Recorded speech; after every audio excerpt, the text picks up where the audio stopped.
Assalamualaikum warahmatullahi wabarakatuh. Selamat pagi anak-anak. Bagaimana kabar kalian semua? Semoga semua dalam keadaan sehat walafiat. Pada pagi hari ini kita akan belajar tema 3, subtema 2, pembelajaran 6. Untuk meningkatkan konsentrasi saat belajar, kita harus memelihara kesegaran jasmani. Dengan konsentrasi yang baik, banyak hal yang akan kita peroleh. Bahkan mungkin suatu hari nanti kita menjadi ilmuwan yang mampu mengubah dunia.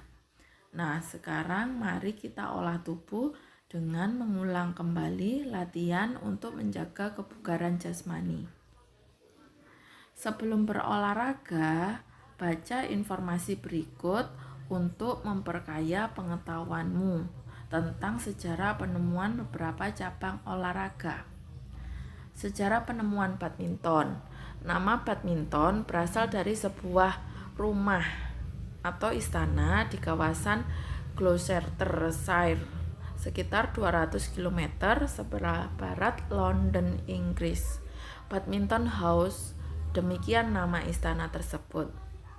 Menjadi saksi sejarah bagaimana olahraga ini mulai dikembangkan menuju bentuk sekarang. Dibangun nan tersebut, sang pemilik Duke of Beaufort dan keluarganya pada abad ke-17 menjadi aktivis olahraga ini. Akan tetapi, Duke of Beaufort bukanlah penemu permainan itu.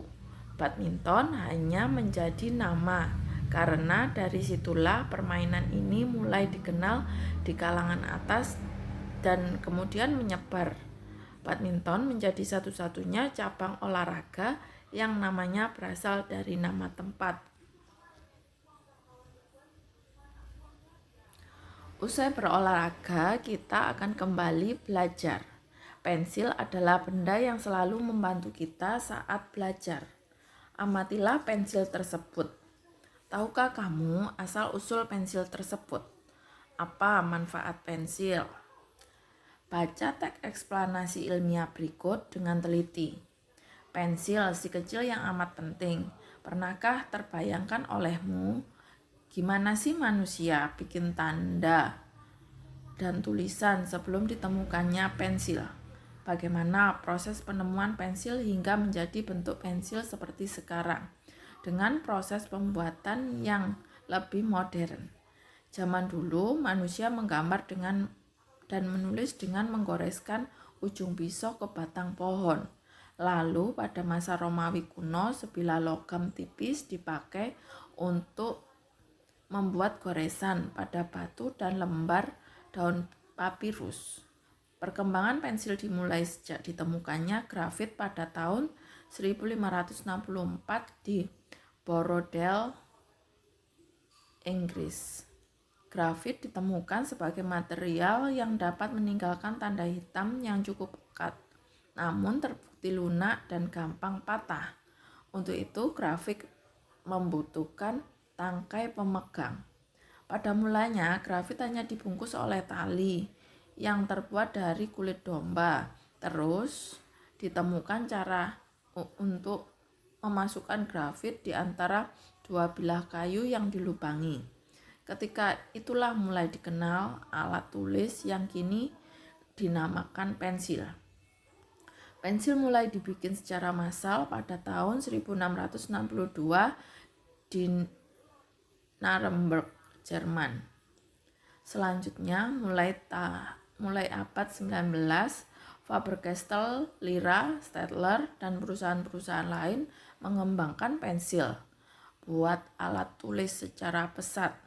Pada zaman modern, pensil dibuat dengan hancurkan grafit murni sama tanah liat hingga terbentuk bubuk.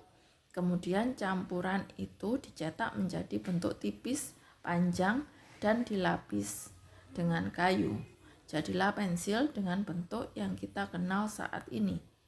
Pensil menjadi benda yang penting banget hingga saat ini. Kalau gak ada pensil, kita bakal kesulitan waktu lagi belajar. Kita juga gak bisa bikin karya tulis seperti cerita pendek, puisi, dan tulisan lainnya. Temukan informasi penting pada teks eksplanasi ilmiah tentang penemuan pensil tersebut. Tuliskan jawabanmu pada diagram berikut sesuai dengan urutan paragrafnya. Untuk paragraf 1, topik masalah. Kemudian untuk paragraf kedua dan ketiga itu adalah deret penjelas, sedangkan keempat adalah simpulan dan pesan atau pendapat pribadi si penulis. Cermati kembali teks tersebut, temukan kata-kata bercetak miring di dalamnya.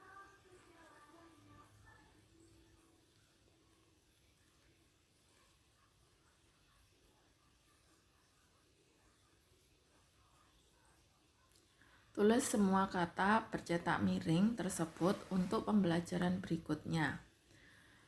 Sebagai pelajar, tentunya kita perlu memiliki sikap disiplin dan tanggung jawab serta terhadap tugas-tugas kita. Bagaimana akibat jika kita tidak memiliki sikap tersebut? Ingatkah kamu tentang kisah Ani, hak dan tanggung jawabnya? Ayo kita cermati kembali cerita tersebut.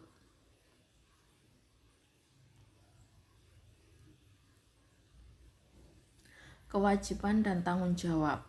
Ani adalah putri Bapak dan Ibu Yakub. Pak Yakub mendaftarkan Ani di sebuah sekolah yang cukup ternama di desanya. Pak Yakub memenuhi semua kebutuhan sekolah Ani, seperti buku-buku, seragam sekolah, serta peralatan lainnya. Bu Yakub juga selalu membekali makanan sehat untuk Ani di sekolah. Ani sangat bersyukur dengan perhatian ayah dan ibunya. Ia selalu mematuhi nasihat ayah dan ibu.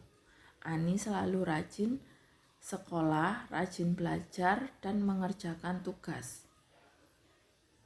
sekolah tanpa perlu diingatkan. Ani kemudian selalu naik kelas dengan nilai yang memuaskan. Bapak dan Ibu Yakub sangat bangga dengan Ani. Dampak jika bertanggung jawab pada kewajiban, kalian tulis, kemudian manfaat kewajiban, dan dampak jika tanggung jawab tidak bertanggung jawab pada kewajiban. Dan pada panah ungu kalian tulis hak Ani sebagai pelajar. Jawablah pertanyaan berikut berdasarkan cerita yang tadi Ibu bacakan, yaitu kewajiban dan tanggung jawab. Kemudian jawablah pertanyaan berikut. 1. Sebutkan kewajiban Ani dalam cerita tersebut. 2. Apakah Ani telah menjalankan kewajiban?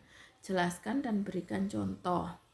Yang ketiga, apa manfaat kewajiban tersebut bagi masa depan Ani? Yang keempat, apa Ani telah bertanggung jawab terhadap kewajiban yang telah ia dapatkan? Jelaskan dan berikan contoh. Untuk nomor yang kelima, apa yang akan terjadi jika Ani tidak bertanggung jawab terhadap kewajiban? Jelaskan dan berikan contoh.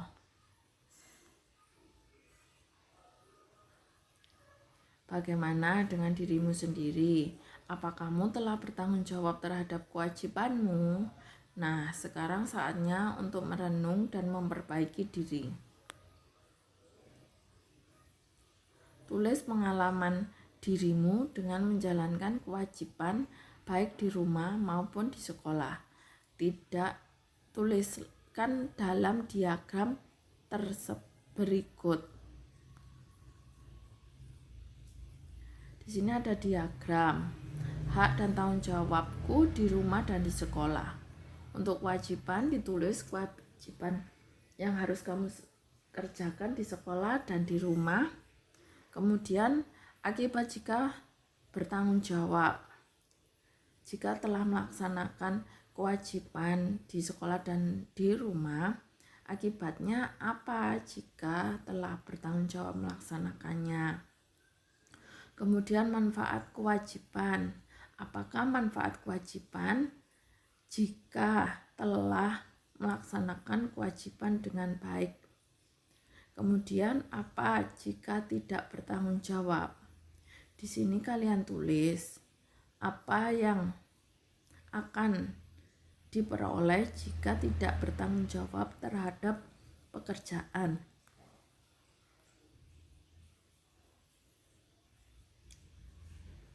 Pajak untuk membangun jalan dan jembatan.